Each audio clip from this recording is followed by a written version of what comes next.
Hello guys, welcome to our YouTube channel math solutions by Poonam Verma. Guys, आज की इस video में हम करने वाले हैं एक्सरसाइज 9.3 का क्वेश्चन नंबर 3।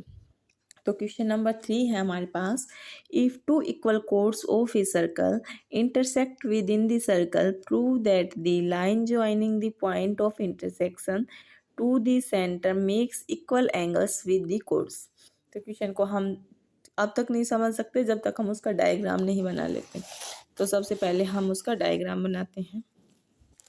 क्वेश्चन नंबर 3 है, इसने कहा है एक सर्कल है आपके पास, ठीक है। उसके अंदर आपने कोई दो कोड बनाई है, हमने बना दी एक ये और दूसरी बना दी एक ये।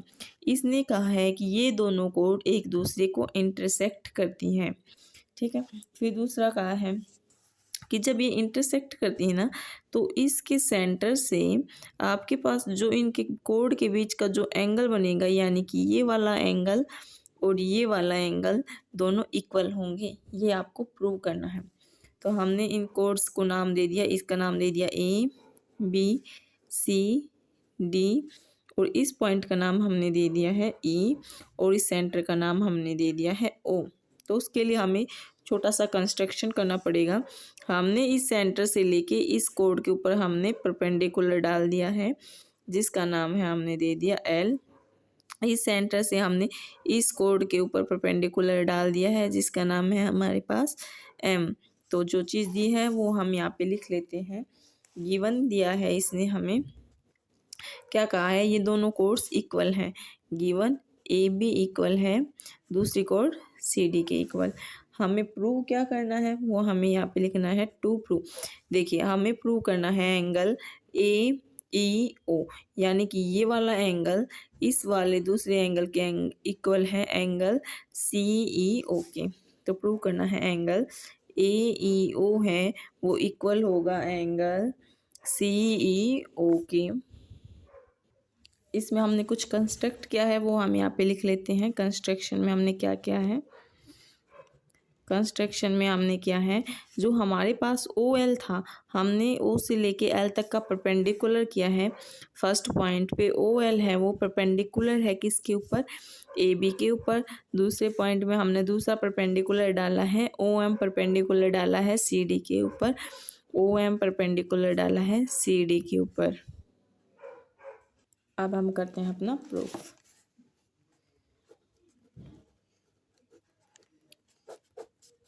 देखो, ये बात हमें पता है कि जब हम सेंटर से कोड के ऊपर परपेंडिकुलर डालते हैं तो वो हमारी कोड को बाइसेक्ट करता है। तो वही चीज़ हम लिखेंगे यहाँ पे, perpendicular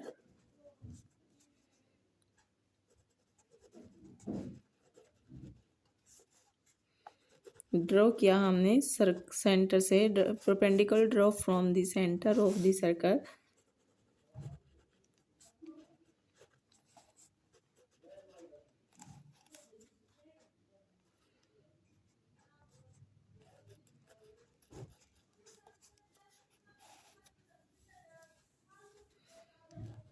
on equal chords are equal।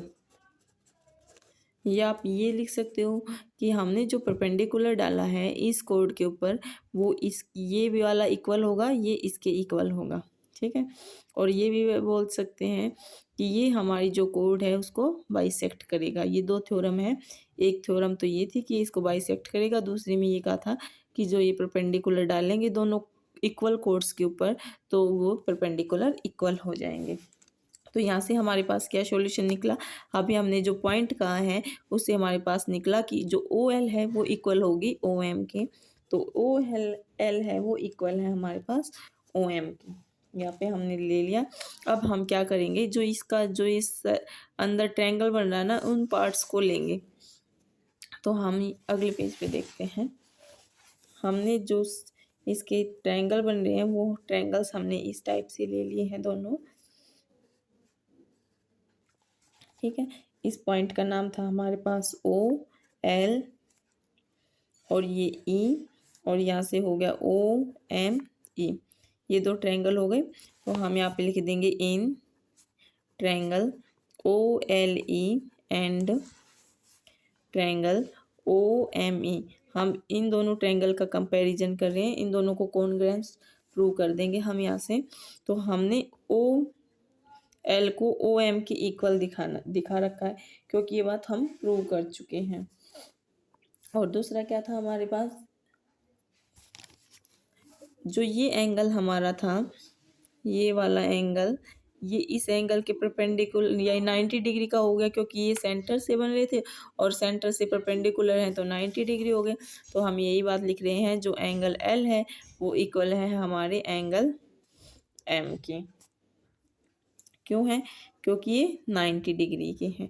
ठीक है। दूसरी बात हमने ये लिखना है कि जो OE है वो OE के इक्वल हो जाएगी, जो OE साइड है वो OE के इक्वल होगी, क्योंकि ये दोनों कॉमन ही है। तो OE है इक्वल है OE के। क्यों है ये?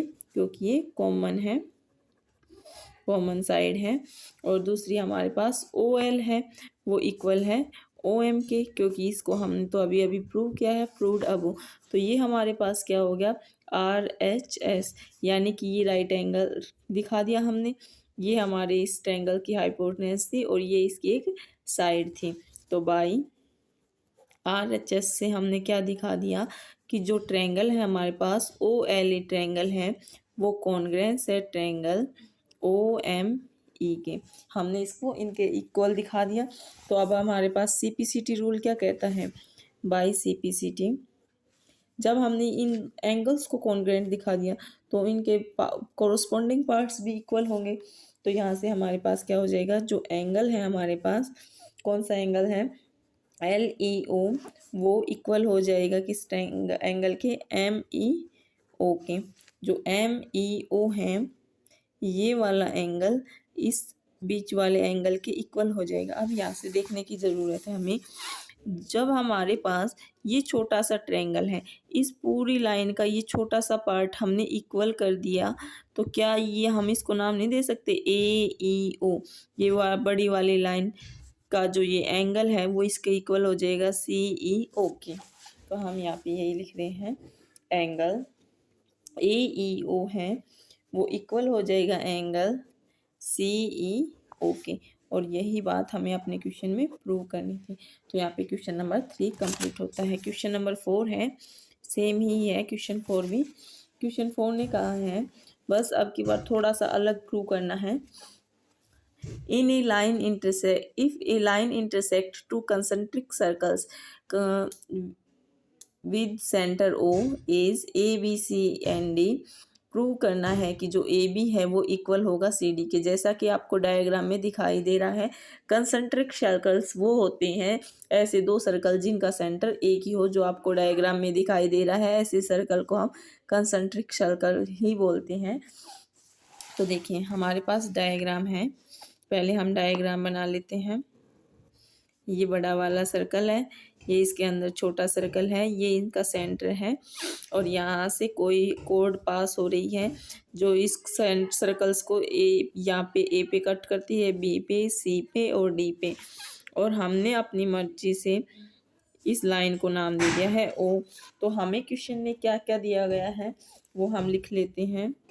गिवन दिया है इसने हमें, कंसंट्रिक सर्कल्स हैं विद सेंटर O के, concentric circles with centre O, जिनका सेंटर O है हमारे पास। हमें प्रूव करना है कि जो AB वाली साइड है वो CD के इक्वल होगी। तो प्रूव करना है AB इक्वल है CD के। तो हमने कंस्ट्रक्ट क्या किया है वो देख लेते हैं। अब देखो, हम इस O से इसके ऊपर परपेंडिकुलर डाल रहे हैं, जिसका नाम हमने E दे दिया है। तो हम यहाँ पे लिख देते हैं, हमने OE एक परपेंडिकुलर डाला है, जो ये इस अब हम ये भी नहीं कह सकते कि हमने BC पे डाला है या AB पे डाला है, क्योंकि ये तो पूरी एक कोड है। तो हमने इस पूरी कोड को नाम दिया था L। तो हमने यहाँ पे कह दिया कि जो OL है वो परपेंडिकुलर डाला है हमने L के ऊपर। इसके लिए अब हमें दो अलग अलग पार्ट में प्रूव करना पड़ेगा। प्रूफ,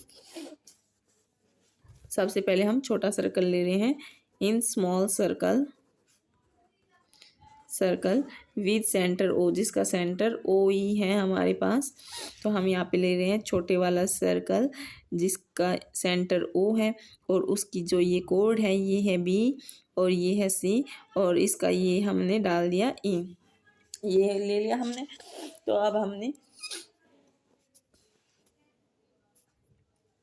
जहाँ पे हमारे पास सिंस हमने ओ ई परपेंडिकुलर स्मॉल सर्कल लिया तो इसी का बात करेंगे हम। ओ ई परपेंडिकुलर डाला है हमने, ओ ई है वो परपेंडिकुलर किस पे बन गया, बी सी पे। हम ये बात जानते हैं कि हम सेंटर से कोई भी परपेंडिकुलर डालते हैं कोड पे वो बाइसेक्ट करता है, ठीक है। तो यही बात हम लिख रहे हैं, perpendicular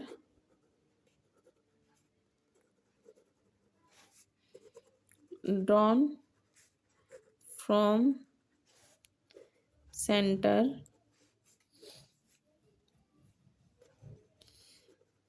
bisect the code. Code को क्या करेगा, बाइसेक्ट करेगा। कोड को बाइसेक्ट करेगा तो यहाँ से क्या हो जाएगा हमारे पास, बी ई इक्वल हो जाएगा ई सी के। तो इस पॉइंट को हम नाम दे देते हैं इक्वेशन 1। अब दूसरा पार्ट ले रहे हैं हम, बड़ा सर्कल ले रहे हैं जिसका सेंटर हमारे पास ओ ही है, ये उसकी कोड होगी जिसका नाम ए और डी है। यहाँ से हमने परपेंडिकुलर डाला है तो यहाँ पे लिख देंगे इन बिग सर्कल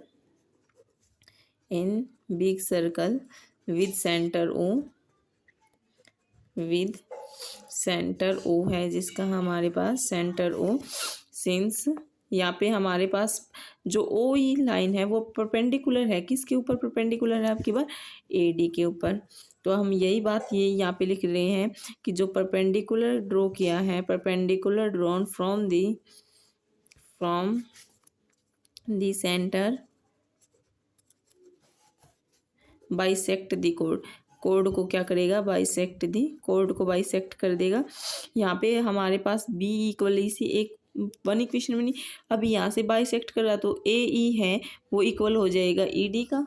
तो हम नेक्स्ट पेज पे देखते हैं, तो यहाँ से क्या हो जाएगा हमारे पास, ए ई इक्वल है ई डी के। हमने इसको नाम दे दिया इक्वेशन 2। अब हम क्या करेंगे, इक्वेशन 2 में से हम इक्वेशन 1 को सब्ट्रैक्ट कर देंगे। तो यहाँ से हम लिख रहे हैं ए माइनस जो दूसरी इक्वल है यहाँ से ए डी, और इसमें से हम फर्स्ट वाली को माइनस कर देंगे। फर्स्ट वाली हमारे पास क्या थी, बी ई और ए सी, यहाँ से तो हो जाएगा बी ई और यहाँ से हो जाएगा ए सी। अब हम सबसे पहले सिर्फ वो लाइन देखेंगे, जैसे ये हमारे पास लाइन थी, यहाँ पे हमारे पास ए पॉइंट था, यहाँ पे बी पॉइंट था, यहाँ पे ई पॉइंट था, यहाँ पे सी था और यहाँ पे डी पॉइंट था। हमने ए ई वाले डिस्टेंस में से ये डिस्टेंस सब्ट्रैक्ट कर दिया तो क्या हमारे पास ये वाला डिस्टेंस बच गया। तो यहाँ से हमारे पास बच गया ए बी इक्वल है। अब ई डी वाले डिस्टेंस में से हमने ई डी वाले में से ई सी का सब्ट्रैक्ट कर दिया तो क्या अब हमारे पास ये बच गया, तो ये इक्वल हो जाएगा सी डी के। यही बात हमें प्रूव करनी थी अपने क्वेश्चन में, तो ये बात हमारे पास यहाँ पे प्रूव हो गई। तो यहाँ पे हमारा क्वेश्चन नंबर 4 कंप्लीट होता है। गाइज आज की वीडियो में इतना ही, नेक्स्ट क्वेश्चंस को हम नेक्स्ट वीडियो में सॉल्व करेंगे। अगर वीडियो अच्छी लगे तो please like share and subscribe कीजिए। Thank you.